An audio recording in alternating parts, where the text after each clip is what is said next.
Welcome to drboycetv.com, the home for intelligent Black people. My name is Dr. Boyce Watkins, and let me tell you this: I don't know how many of y'all have thought much about NASCAR or NASCAR racing, but let me tell you, there is a lot of exciting stuff happening in that sport that relates to our people. And this brother that I'm bringing on today is a pioneer in the sport, and he's really getting it done. And he's making some major waves, and so I hope you will join me in welcoming my brother today, Mr. John Cohen. How you doing? How you doing today, Mr. Cohen? I'm good. Thanks. I appreciate you having me here. Thanks for Yeah, taking I'm glad to have you, brother. Yeah. Now, I heard somebody say to me, John, that you were that you're the only Black owner in NASCAR. Is that accurate? No, so I'm the only fully owned minority owned team in the highest series of NASCAR right now, in the Cup Okay. Series. And it's been like that since 1963, actually, since Wendell Scott owned his own team. So he was the only one that owned the full team outright, and then I'm him to follow after that. That's heavy. Yeah. Yeah, Wendell Scott. They made that Richard Pryor movie, Grease Lightning, after him, Like right? exactly. Yeah, man. I saw that movie. I still Yeah. remember that movie. Yeah. So I work a lot with his grandsons and his sons on the foundation side, try to promote, him as being a pioneer in the sport and a trendsetter at that time, dealing with all that in the South. So Oh wow.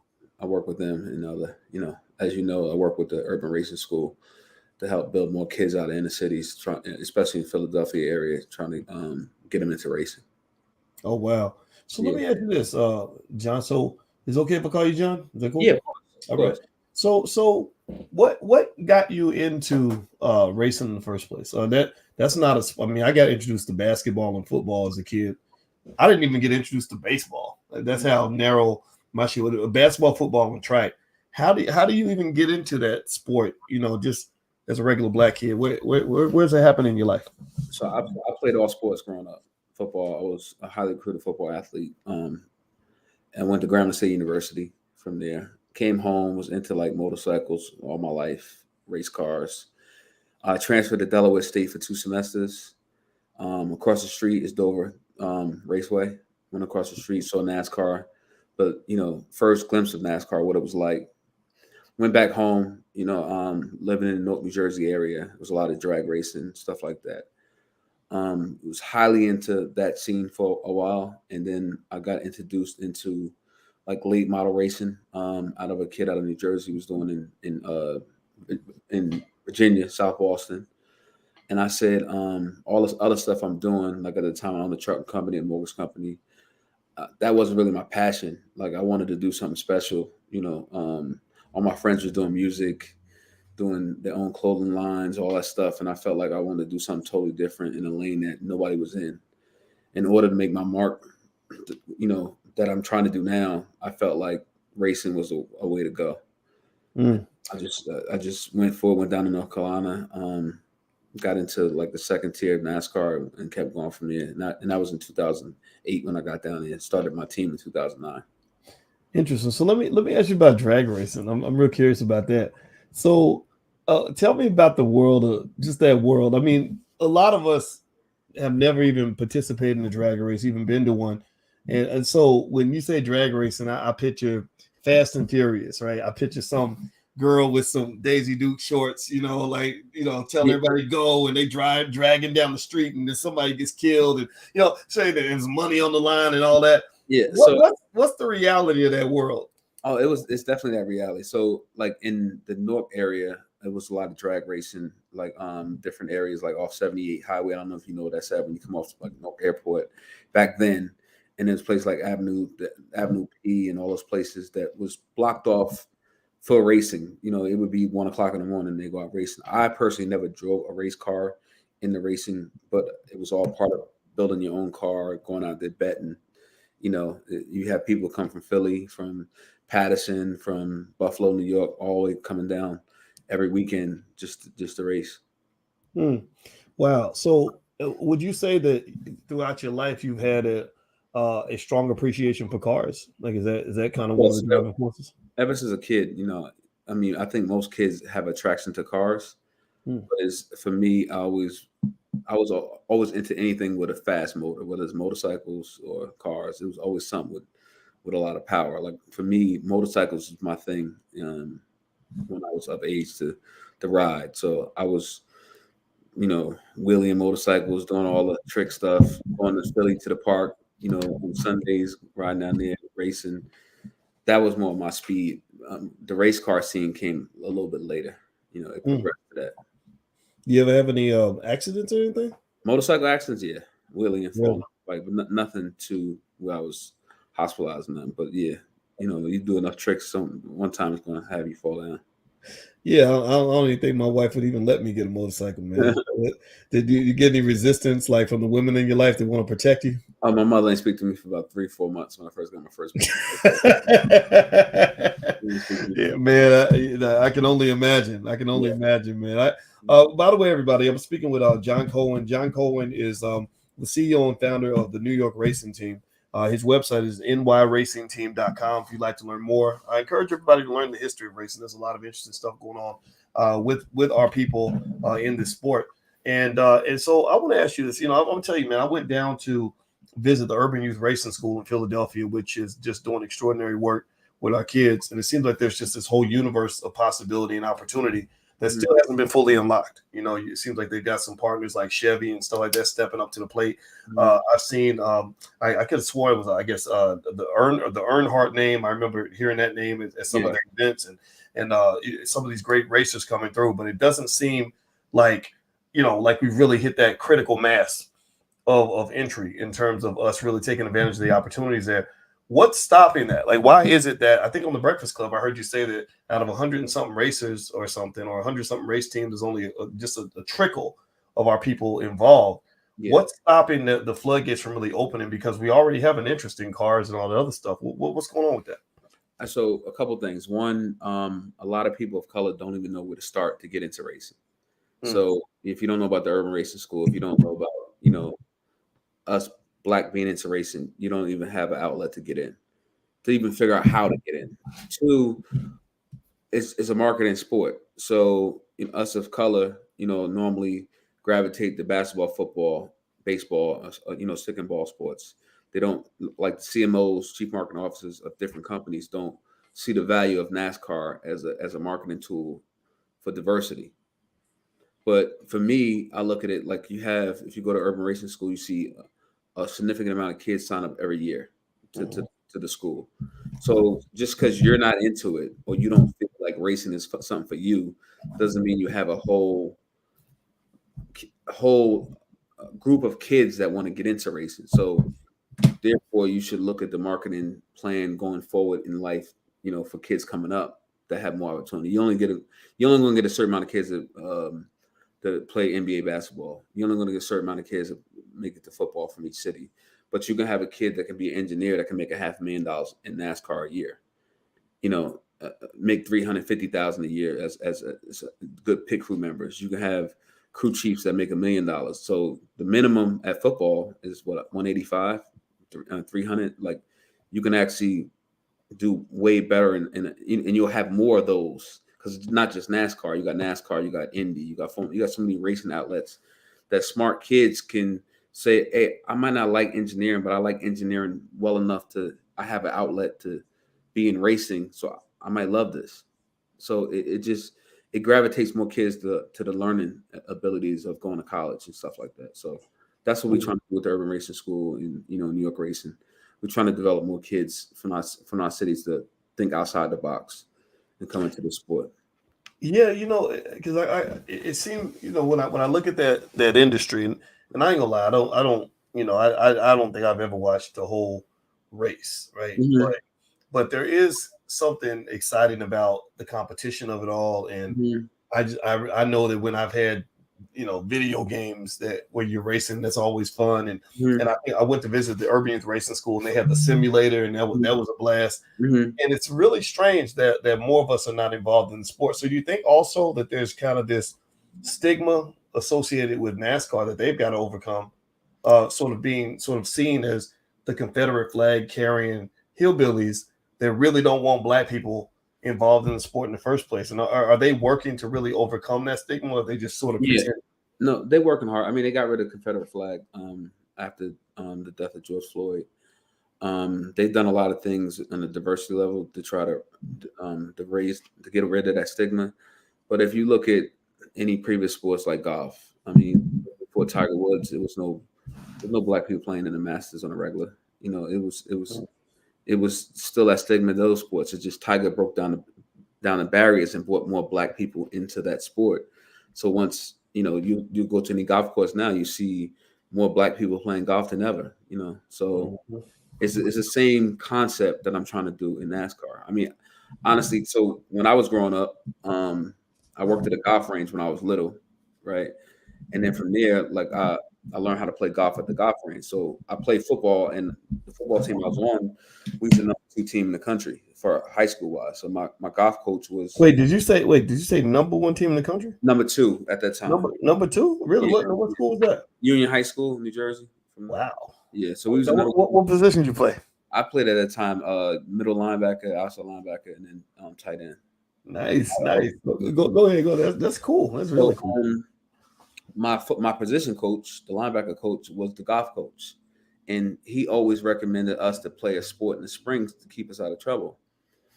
So I played golf all through high school, and I remember like playing in golf courses in the 90s that black people wasn't allowed to play in, like Boston Straw. It was allowed to play, but they wasn't members of that course at the time. They would play on Mondays, but it was no black members. And I remember when Tiger became that became a pro, they had to bring in black members. And I remember like, the white kids telling me like, hey, because Clark, New Jersey at the time was heavy KKK. We talking about New Jersey, heavy KKK. And I remember them telling me like, KKK gonna get you. But I was 15 years old. You know what I mean? So I felt the same thing I felt then going into NASCAR my first year. Like, so I was always into something that wanted to change. And I feel like I seen what golf has done, and I want to change what NASCAR looks like. I want it to be easy for a kid from where I'm from to be able to get into racing. Everybody who just tuned in, I am speaking with Mr. John Cohen. John is the CEO and founder of the New York Racing Team. The website is nyracingteam.com. Also, if you could take 1 second, please hit the thumbs up button, thumbs up, share, subscribe, and everything in between. If you haven't done that yet, I want to.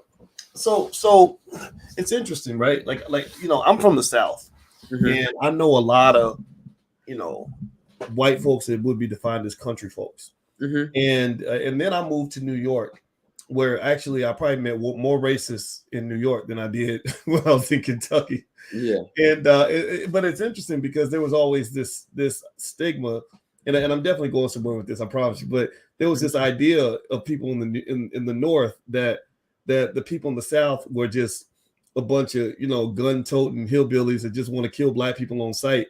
And I had to tell them, I said, I'm sorry, but that's not my experience. And I said, maybe I'm naive, maybe I don't know. I mean, I was all over the South. I've been in a lot of places. I've seen good and bad people, but all of this, stuff like somebody, I don't know, people just wanting to kill you because you're black, that isn't something. I've had friends that have been killed, but they weren't killed by people who were not black. They were just, murdered in the hood type of stuff. You know what I mean? So I'd be curious to ask you, what has been your experience when you're on the NASCAR circuit? You're going all over the country. You're dealing with, all different kinds of people all over the country. How would you define the people that you meet? I'm speaking mostly specifically about white folks. Like, what has been your experience with that? It's different. It matters where you're at, part of the country. I mean, I have had people in Delaware tell me this is Trump country. You can't park here. Like this. I mean, it just depends on the ignorance level of that person. I don't look at the area. I just look at it's part of America. Look what happened in Buffalo, New York. That wasn't down south. That was in Buffalo, New York. So it's the stigma of, racism is racism no matter where it's at.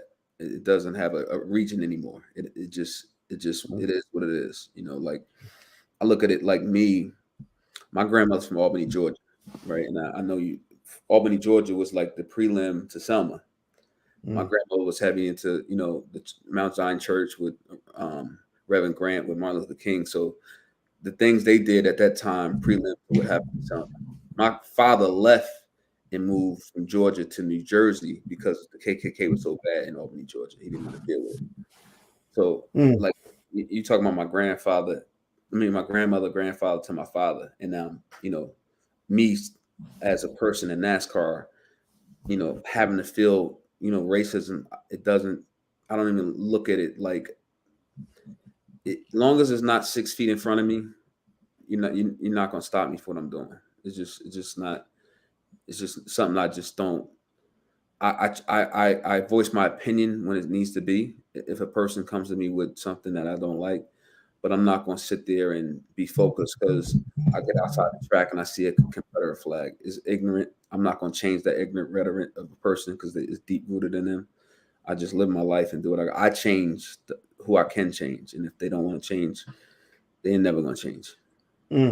So, in your journey as a person in this field, that where there aren't a lot of people that look like you, I mean, who inspires you the most?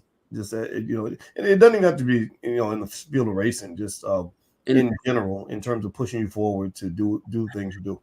So originally, I can really say the people besides my father and stuff like that, but people outside in industry was like Russell, Puff, and Jay. Those were the people who I looked up to as like businessmen from the area and made it in their respective fields and also kept it 1000% real. Like, I remember I used to always think like you had to wear a suit everywhere, and I see Russell, he go, how's he go? He like, I made my money. I do what I want to do. The person that represent me, I let him wear the suit. I'll go as I want to go. It was just respectful. I didn't understand it at the time, but I understand it, as I was growing up. Like, he made himself a self-made millionaire and did it his way. And I want to continue that with myself. Okay. What about in racing? You mentioned Wendell. I'm sorry, what's his last name? Wendell Scott. Wendell Scott. Okay, so you mentioned Wendell Scott. Anybody else in racing? They're just, where you see that and you say, okay, I want to continue that tradition. I mean, Wendell Scott was a big tradition. You got to understand, he was racing in the South in the 60s when they was really lynching in places that, like areas that he was at, that it was really stuff going on. So for him to go out there and race in those areas at that time, one, NASCAR to allow him to race in the 60s. A lot of people look at NASCAR as a racing sport, as a corporation, but they let a black man race in the 60s. They could have been, they could have just changed the way everything was looking at the time for him. He could have got killed at the track. So he's definitely a big influence. I would say also for me, like a Rick Hendrick, who started his team as one car, wasn't a billionaire coming in, started from the beginning and built this team up to one of the biggest teams in NASCAR. How much does it cost to run a team? Competitively per season, if you run every race, you need to be at between $16 and $25 million in sponsorship money. Oof! Yeah. Wow. How are you pulling that off? That's a lot of money. I mean, I'm struggling for sponsorship now, and that's another reason why I'm not a top tier team, because I don't have the sponsorship like all other teams have. I talk to different CMOs, whether they're black or white, and I feel like they don't see the bigger picture of what not.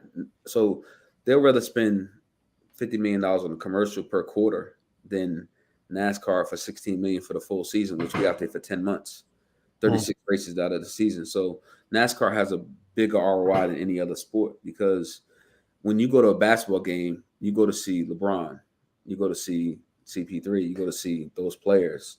When you go to a NASCAR race, you're going to see just to make example, Tide car. You go to see the Lowe's car. You're going to see that particular brand more than anything else. Yes, the driver you're going to see too, but the brand is what you remember when you leave. So the ROI in NASCAR is way bigger than any other sport that you can see. You don't go into a basketball arena left like, ooh, that nationwide sign was really cool. It doesn't work that way. So. Right. Okay, so let me ask you this then. What's been the worst thing that's happened in terms of something you've had to overcome as an owner and as a businessman in this field? Trying to get black people involved. Just being honest. I mean, just trying to get black people it takes people to say, oh, it's cool, a person to say, oh, this is what I'm doing. And then, for example, at Formula One, the biggest, they had a race in Miami. Yes, it was a cool event, but it's cool just because everybody says cool and everybody goes. Like the Kentucky Derby, Kentucky Derby wasn't always a black event, but now it's a go-to event. It's a sexy event. So us as black people, we can make anything sexy. We can do this. That's just us. It's just us putting initiative to make it look sexy, and that's what people need to get on board with. Well, you know what? I'll tell you what. I like what you're doing, man, and I respect it, and I know a lot of people do. And so let me ask you this. I guess to be my final question for you, man. How can people get involved, support, connect? Go to the website. Is that a good way to start? Go to the website. Go to social media more than anything, just to put it out there. Like it's. I'm pretty sure, like if you have any kids person looking at this, and you show them a race car, they get excited. So, but the fuel doesn't ignite because they don't have they don't have somebody to look up to. Like you probably didn't watch a full race because you didn't go out there and watch a team that you're involved with. But I'm pretty sure you watched Tiger play the whole Masters to see if he fought. Sure did. Yeah. Same thing. And golf was born without Tiger because there's no excitement. So if you had a team that you was excited about, you would watch the full race. Wow.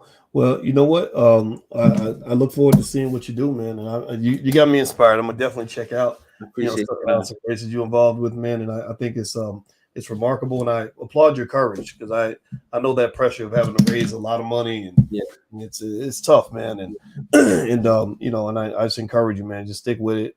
Keep moving forward, and you're clearing the path for a lot of other people that are going to come behind you because it's only a matter of time. Yeah.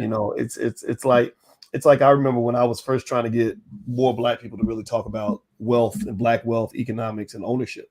At the time I started, when I was doing this in the early to mid 2000s, well, nobody trying to hear all that. So I said, this don't make no sense. Like everybody likes money.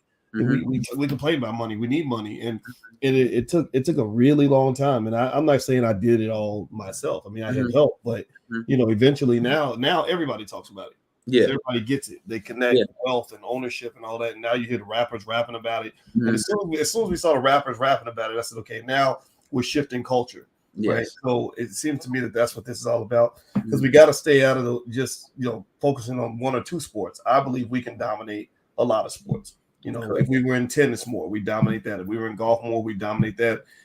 This sport as well, man. So you're doing important work, brother, and I commend you. And I want everybody to give a digital thank you to our guest, Mr. John Cohen. John Cohen is the CEO and founder of the New York Racing Team. His website is nyracingteam.com. And if you know corporations that should be sponsoring this, or you go to your job or something, right, and tell them about what's going on here, because as he mentioned, it's not just the right thing to do, but it's also the right thing for your bottom line, because I heard what you mentioned earlier about the ROI on NASCAR sponsorship and how that's better than any other sport. And I respect that. So everybody, please have a wonderful day. Thank you all for listening. And thank you, brother. Thank you again. Appreciate you. Absolutely. Absolutely. All right. Well, everybody have a good day, and hit the thumbs up button, share, subscribe on your way out the door, and we will see you soon. Take care now. Peace. Great job, brother.